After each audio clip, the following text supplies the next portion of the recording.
Hello students, welcome to my YouTube channel home education.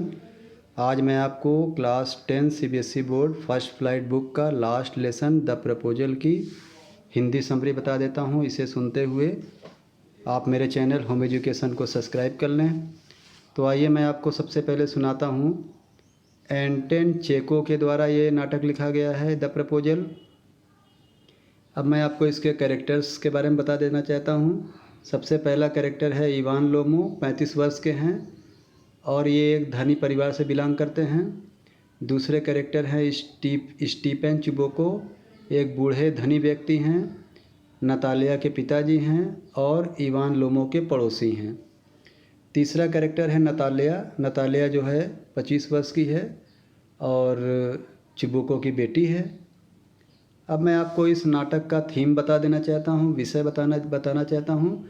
This is a marriage proposal that can finish the land quarrel which is an old dispute. यह एक शादी का proposal है जो दो परिवार में चल रहा लैंड क्वेरल झगड़ा, ज़मीन के झगड़े को ख़त्म कर सकता है। मतलब जो ये नाटक है जिसका नाम द प्रपोजल है, एक्चुअली ये एक शादी का प्रपोजल है जो दो परिवार में चल रहे ज़मीन के विवाद को ख़त्म कर सकता है। अब मैं आपको उस ज़मीन का नाम बता देना चाहता हूँ। लैंड ऑक्सन मीडो नाम है उसका। अब मैं आपको ये बताना चाहता हूँ कि जब इस नाटक की शुरुआत होती है तो इसमें दो झगड़े हुए हैं। उस झगड़े का नाम मैं बता देना चाहता हूँ कि किस विषय पर लेकर झगड़ा हुआ है। फर्स्ट डिस्प्यूट जो हुआ है वो लैंड को लेकर के हुआ है और लैंड ऑक्सन मीडो को लेकर हुआ है। सेकंड डिस्प्यूट कुत्ते को लेकर के हुआ है। मैं आपको यहाँ बताना चाहता हूँ कि नतालिया के कुत्ते का नाम स्क्वीज़र है और इवान के कुत्ते का नाम गेस है। अब मैं आपको ये प्ले का हिंदी सारांश बता दे रहा हूँ। जैसे ही पर्दा खुलता है, इवान लोमो स्टीफन चुबोको के घर आता है, शादी का प्रस्ताव लेकर आता है।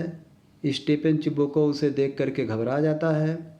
स्टीफन चुबोको को लगता है कि वो शायद पैसा मांगने आया है, क्योंकि स्टीफन चुबोको ने कुछ कर्ज ले रखा है इवान लोमो से। लेकिन इवान लोमो उसे बताता है कि वह कर्ज लेने नहीं आया है, पैसा वसूल करने नहीं आया है, बल्कि वो तो शादी का प्रस्ताव लेकर आया है, प्रपोजल लेकर आया है। वह नतालिया से शादी करना चाहता है, स्टीफन चिबोको की बेटी से शादी करना चाहता है। ये बात सुन करके स्टीफन चिबोको खुश हो जाता है। वह जल्दी से अंदर जाता है, अपनी बेटी नतालिया को ले आता है और फिर इवान लोमो और नतालिया बैठकर बात करते हैं। लेकिन चिबोको मैरिज प्रपोजल के बारे में अपनी बेटी को नहीं बताता है और उसकी बेटी और इवान लोमो आपस में बात कर रहे हैं। इवान लोमो बड़ा खुश है, वह नतालिया से प्रेम करता है, वह उससे शादी करना चाहता है। वह नतालिया से बड़े प्रेम पूर्वक बात कर रहा है। कुछ औपचारिकताएं होने के बाद उन लोगों की बातें फिर ज़मीन के बारे में बात होने लगी। मैं आपको बता दूं, लैंड ऑक्सन मीडो के बारे में बात होने लगी और इवान ने कहा बड़ी खुशी से कि अब तो लैंड ऑक्सन मीडो का झगड़ा भी ख़त्म हो जाएगा। बहरहाल वो ज़मीन तो मेरी ही है, मेरे ही पूर्वजों की है। और यहीं पर नतालिया ने उसे डांट दिया, बोली कि तुम्हारी हिम्मत कैसे हो गई ये कहने की कि लैंड ऑक्सन मीडो तुम्हारी है। लैंड ऑक्सन मीडो तुम्हारी नहीं, बल्कि वो तो मेरी ज़मीन है, मेरे पूर्वजों की ज़मीन है। और फिर यहीं पर इवान और नतालिया झगड़ा करना शुरू कर दिए। इवान के अनुसार वह ज़मीन उसकी थी और नतालिया के अनुसार वह ज़मीन उसकी थी। फिर वहाँ पर स्टीफन चिबोको आ जाता है और वो अपनी बेटी का फेवर करता है और स्टीफन चिबोको और नतालिया दोनों मिल कर के इवान लोमो की बेइज्जती कर डालते हैं। इतनी बेइज्जती करते हैं कि इवान लोमो, जो कि एक घबराहट की बीमारी का शिकार है, उसे घबराहट होने लगती है, उसके हाथ पैर में कंपन होने लगता है, उसे लगता है कि वह बेहोश हो जाएगा। वह वहाँ से भाग गया, उनका घर छोड़कर चला गया। फिर स्टीफन चिबोको को याद आया, उसने अपनी बेटी से कहा बेटी इवान लोमो तो तुमसे शादी करना चाहता है, तुमसे शादी का प्रस्ताव लेकर आया था। ये सुन कर के नतालिया बड़ी खुश हो जाती है। वो कहती है, अरे आपने मुझे बताया नहीं, जल्दी से जाइए और इवान लोमो को वापस लेकर आइए और मैं उससे शादी करने के लिए तैयार हूँ। उससे शादी करने के बाद हमारा ज़मीन का विवाद ख़त्म हो जाएगा। तो फिर स्टीफन चिबुको बाहर जाता है। इवान लोमो अभी उसके घर से बाहर तो गया था, लेकिन बहुत दूर नहीं गया था।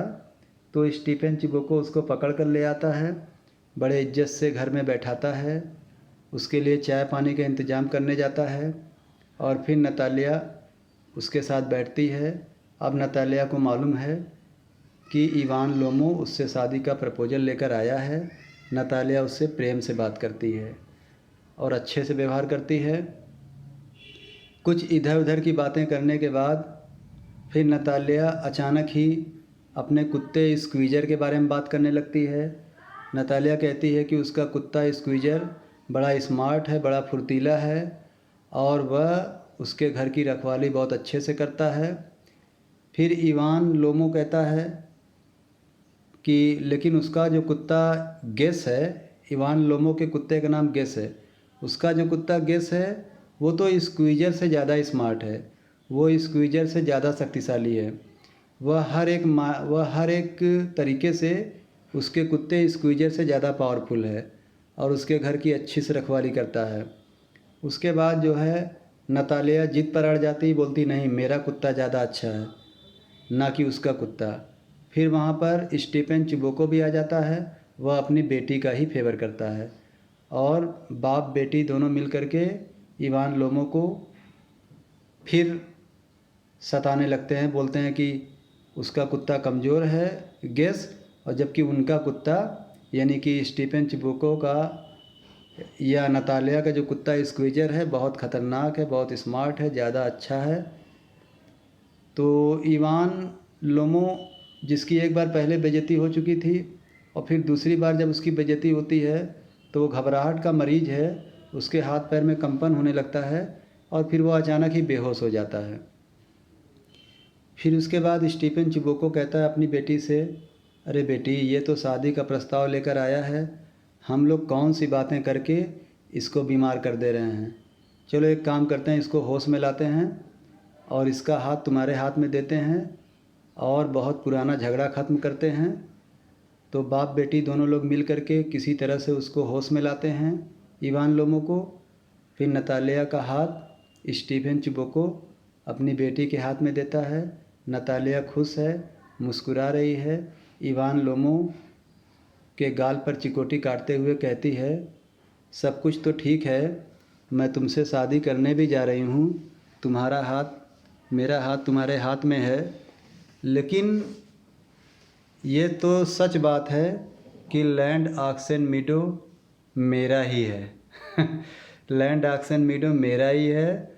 और नतालिया ये भी कहती है कि जो मेरा कुत्ता स्क्वीज़र है वो तुम्हारे कुत्ते से ज़्यादा स्मार्ट और अच्छा है। हंस करके इवान लोमो के प्रस्ताव को स्वीकार कर लेती है। कहने का मतलब है कि विवाह का प्रस्ताव स्वीकार हो जाता है, लेकिन झगड़ा ख़त्म नहीं होता है। प्रेम में बदल जाता है लेकिन झगड़ा ख़त्म नहीं होता है। तो इस तरह से बड़ी खुशी के साथ ये नाटक का समापन हो जाता है। तो स्टूडेंट्स, कैसा लगा ये नाटक का हिंदी सारांश? इसे बहुत ध्यान से सुनिएगा और इसे आप क्लास 10th के स्टूडेंट को शेयर कर दीजिएगा। Okay, thank you.